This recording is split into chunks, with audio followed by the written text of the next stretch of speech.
दोस्तों आज के इस वीडियो में टॉप 80 प्लस सामान्य ज्ञान के क्वेश्चन देखेंगे जो कि आपके एग्जाम के लिए इंपॉर्टेंट होंगे। तो इस वीडियो को आप लोग ध्यान से देखिएगा। इस वीडियो में आपका पहला सवाल है, इनकलाब जिंदाबाद का नारा किसने दिया था।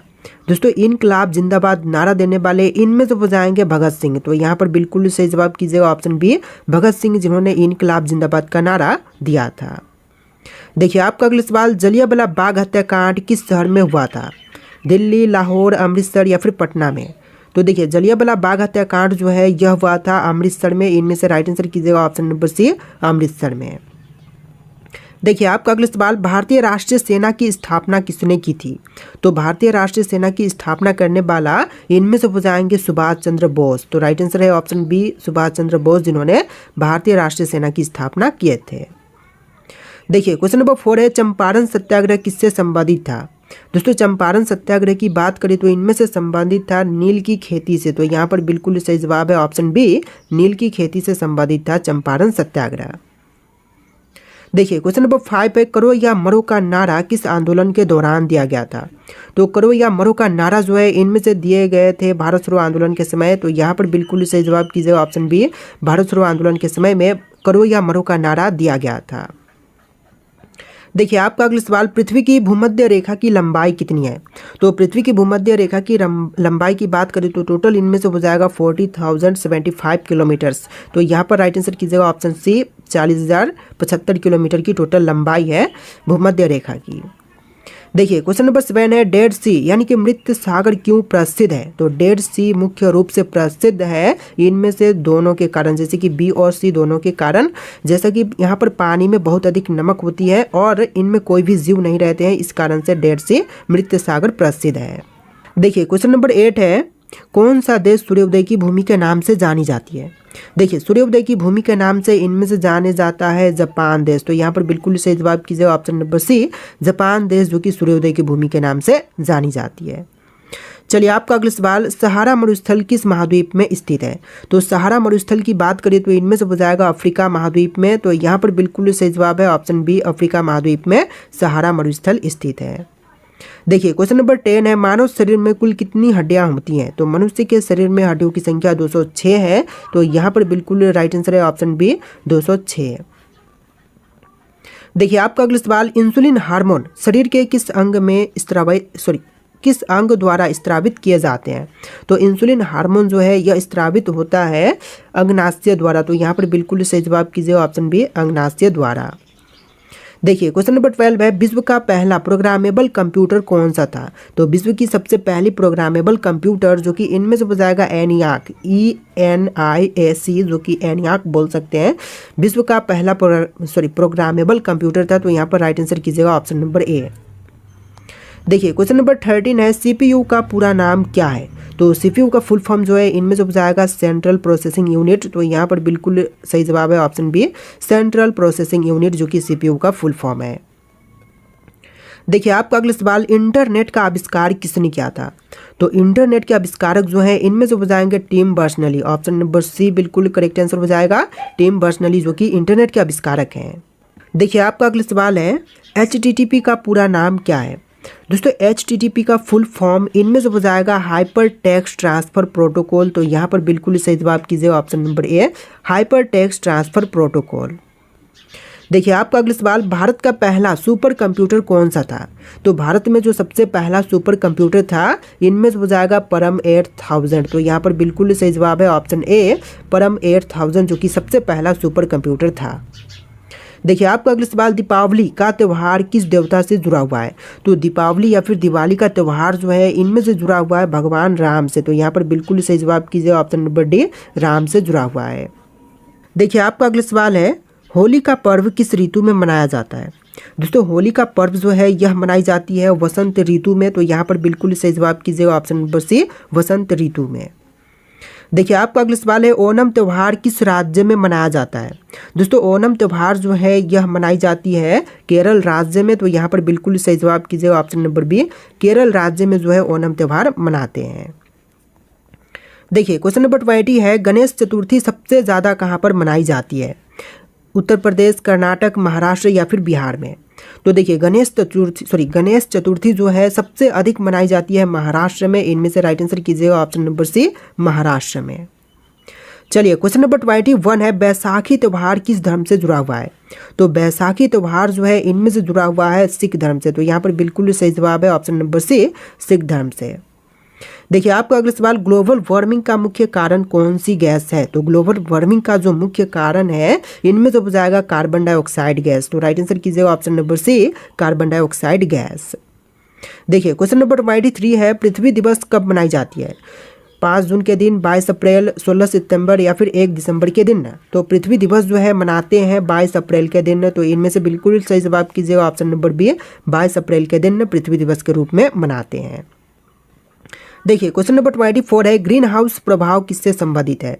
दोस्तों ग्रीन हाउस प्रभाव जो है इनमें से संबंधित है पर्यावरण प्रदूषण से। तो यहाँ पर बिल्कुल सही जवाब है ऑप्शन नंबर ए, पर्यावरण प्रदूषण से संबंधित है ग्रीन हाउस इफेक्ट। देखिए आपका अगला सवाल, किस गैस की परत पृथ्वी को पारा बैंगनी किरणों से बचाती है?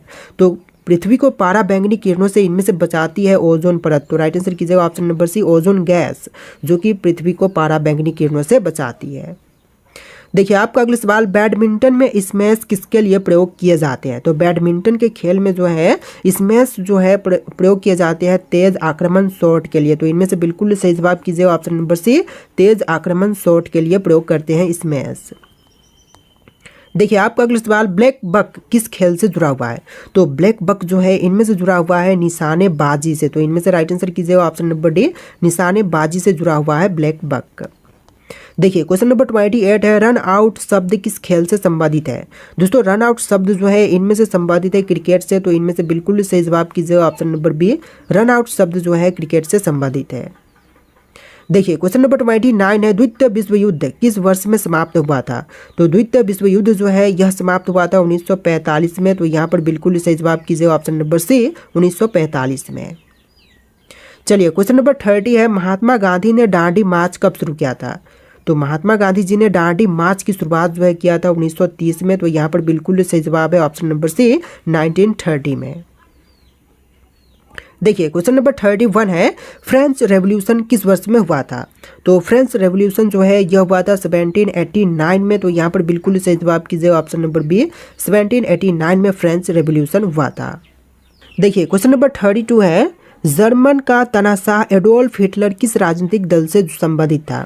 तो एडोल्फ हिटलर की बात करें तो यह संबंधित था national socialist German workers party से। तो राइट आंसर है option number B, national socialist German workers party. देखिए क्वेश्चन नंबर 33 है, भारत का पहला साइलेंट फिल्म कौन सी थी? सबसे पहली साइलेंट फिल्म हो जाएगा राजा हरिश्चंद्र। तो यहाँ पर बिल्कुल सही जवाब है ऑप्शन ए, राजा हरिश्चंद्र। देखिए क्वेश्चन नंबर 34 है, भारत की पहली बोलती फिल्म कौन सी थी? जो सबसे पहली बोलती हुई फिल्म थी तो इनमें से हो जाएगा आलम आरा। तो यहाँ पर बिल्कुल सही जवाब है ऑप्शन बी, आलम आरा। चलिए क्वेश्चन नंबर 35 है, भारत रत्न पाने वाले पहले फिल्म अभिनेता कौन थे? तो भारत रत्न पाने वाले जो पहले फिल्म अभिनेता थे इनमें से हो जाएंगे सत्यजीत राय। तो यहाँ पर बिल्कुल सही जवाब है ऑप्शन नंबर सी, सत्यजीत राय। चलिए नेक्स्ट क्वेश्चन, ऑस्कर जीतने वाली पहली भारतीय फिल्म कौन सी थी? तो ऑस्कर जीतने वाली जो पहली भारतीय फिल्म थी इनमें से हो जाएगा मदर इंडिया। तो राइट आंसर है option number A, mother India, जो कि पहली फिल्म थी ऑस्कर जीतने वाली। देखिए क्वेश्चन नंबर 38 है, दादा साहब फाल्के अवार्ड किस क्षेत्र में दिया जाता है? तो दादा साहब फाल्के अवार्ड की बात करें तो यह दी जाती है सिनेमा के क्षेत्र में। तो राइट आंसर है ऑप्शन बी, सिनेमा के क्षेत्र में दादा साहब फाल्के अवार्ड दिए जाते हैं। देखिए क्वेश्चन नंबर 39 है, भारत के संविधान की प्रारूप समिति के अध्यक्ष कौन थे? दोस्तों भारतीय संविधान की प्रारूप समिति के अध्यक्ष इनमें से हो जाएंगे बी आर अम्बेडकर। तो यहाँ पर बिल्कुल सही जवाब कीजिएगा option number C, B R Ambedkar. देखिए आपका अगला सवाल, भारत में राष्ट्रपति का कार्यकाल कितने वर्षों का होता है? तो राष्ट्रपति का कार्यकाल जो है यह टोटल होता है 5 वर्ष का। तो इनमें से राइट आंसर कीजिएगा ऑप्शन बी, 5 वर्ष का, जो कि बिल्कुल सही जवाब है। चलिए अगला सवाल, भारत में मुद्रा रुपया जारी करने का अधिकार किसके पास है? तो रुपया जारी करने का अधिकार जो है इनमें से है भारतीय रिजर्व बैंक के पास। तो यहाँ पर बिल्कुल सही जवाब है ऑप्शन ए, भारतीय रिजर्व बैंक आरबीआई के पास। देखिए आपका अगला सवाल, भारत का सबसे बड़ा बैंक कौन सा है? तो भारत देश में वर्तमान में सबसे बड़ी बैंक जो है इनमें से हो जाएगा state bank of India, SBI, जो कि वर्तमान का सबसे बड़ा बैंक है। राइट आंसर है ऑप्शन नंबर सी। देखिए क्वेश्चन नंबर 43 है, नाबार्ड किससे संबंधित है। दोस्तों नाबार्ड की बात करें तो इनमें से संबंधित है ग्रामीण बैंकिंग और कृषि वित्त से। तो यहाँ पर बिल्कुल सही जवाब कीजिएगा ऑप्शन बी, ग्रामीण बैंकिंग और कृषि वित्त से संबंधित है नाबार्ड। देखिए आपका अगला सवाल, भारत में जीएसटी कब लागू हुआ था। तो जीएसटी जो है भारत देश में लागू हुआ था 1 जुलाई 2017 में। तो यहाँ पर बिल्कुल सही जवाब है ऑप्शन नंबर सी, 1 जुलाई 2017 में। देखिए क्वेश्चन नंबर 45 है, पृथ्वी से सूर्य की औसत दूरी कितनी है। तो पृथ्वी से सूर्य की औसतन दूरी जो है टोटल हो जाएगा 150 मिलियन किलोमीटर। तो यहाँ पर राइट आंसर कीजिएगा ऑप्शन बी, 150 मिलियन किलोमीटर। देखिए क्वेश्चन नंबर 46 है, भारतीय राष्ट्रीय गीत वंदे मातरम के लेखक कौन थे। तो राष्ट्रीय गीत वंदे मातरम के लेखक इनमें से हो जाएंगे बंकिम चंद्र चट्टोपाध्याय। तो इनमें से राइट आंसर कीजिएगा ऑप्शन नंबर सी, बंकिम चंद्र चट्टोपाध्याय, जो कि राष्ट्रीय गीत वंदे मातरम के लेखक थे। देखिए आपका अगला सवाल, भारतीय फिल्म उद्योग हॉलीवुड के समान क्या उपनाम है। तो भारतीय फिल्म उद्योग जो कि हॉलीवुड के उपनाम जैसे कि हमारे इंडिया में हो जाएगा बॉलीवुड। तो यहाँ पर राइट आंसर कीजिएगा ऑप्शन नंबर बी, बॉलीवुड। चलिए अगला सवाल, सत्यम शिवम सुंदरम यह वाक्य किससे संबंधित है। तो सत्यम शिवम सुंदरम वाक्य जो है इनमें से संबंधित है वेद से। तो यहाँ पर राइट आंसर कीजिएगा ऑप्शन नंबर ए, वेद से संबंधित है। देखिए अगला सवाल, राष्ट्रीय पर्यटन दिवस भारत में कब मनाई जाती है। तो राष्ट्रीय पर्यटन दिवस के रूप में मनाते हैं 27 सितंबर के दिन। तो इनमें से राइट आंसर कीजिएगा ऑप्शन नंबर सी, 27 सितंबर का दिन जो है राष्ट्रीय पर्यटन दिवस के रूप में मनाते हैं। देखिए आपका अगला सवाल है, सबसे तेज गति से यात्रा करने वाला मानव निर्मित वस्तु कौन सा है। तो सबसे तेज गति से यात्रा करने वाली मानव निर्मित वस्तु जो है इनमें से हो जाएगा New Horizons. Option number B बिल्कुल सही जवाब कीजिएगा। देखिए आपका अगला सवाल, विद्युत का प्रवाह किसे कहा जाता है। तो विद्युत का प्रवाह जो है इनमें से कहते हैं विद्युत धारा को। तो इनमें से राइट आंसर कीजिएगा ऑप्शन नंबर बी, विद्युत धारा को कहते हैं विद्युत का प्रवाह। देखिए आपका अगला सवाल, पानी में घुलने वाली गैस कौन सी है। तो पानी में घुलनशील गैस जो कि इनमें से है आपका राइट आंसर हो जाएगा कार्बन डाइऑक्साइड गैस। तो यहाँ पर बिल्कुल सही जवाब है option C, carbon dioxide gas जो कि पानी में घुलने वाली गैस है। तो देखिए आपका अगला सवाल है, न्यूटन का गुरुत्वाकर्षण नियम किसके द्वारा दिया गया था। तो न्यूटन का गुरुत्वाकर्षण नियम जो है इनमें से देने वाले हो जाएंगे इसाक न्यूटन। तो राइट आंसर कीजिएगा ऑप्शन नंबर सी, इसाक